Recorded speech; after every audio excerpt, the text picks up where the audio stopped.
Hmm. Oui. Donc bonjour.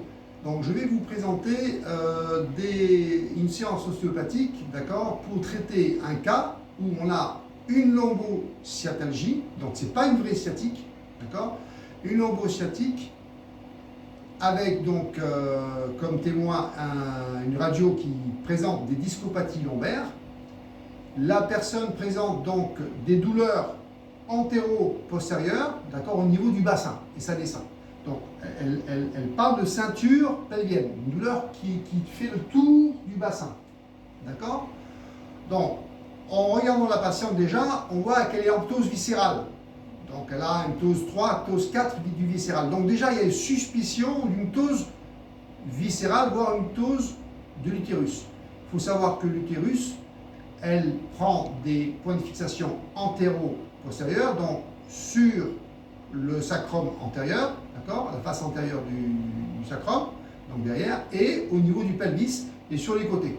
Donc si on a une ptose de l'utérus, d'accord, on va avoir une incidence des tensions ligamentaires internes qui vont se répercuter donc sur les lombaires, sur le bassin et aussi au niveau de l'aine.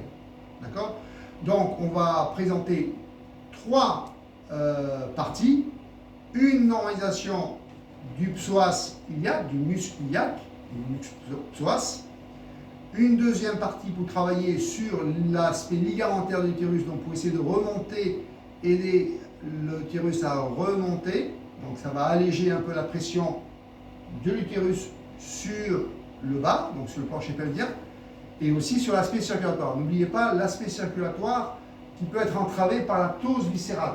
Si j'ai une pression circulatoire, je vais avoir des douleurs qui vont se répercuter dans les membres inférieurs. Donc on n'est pas du tout sur le neurologique.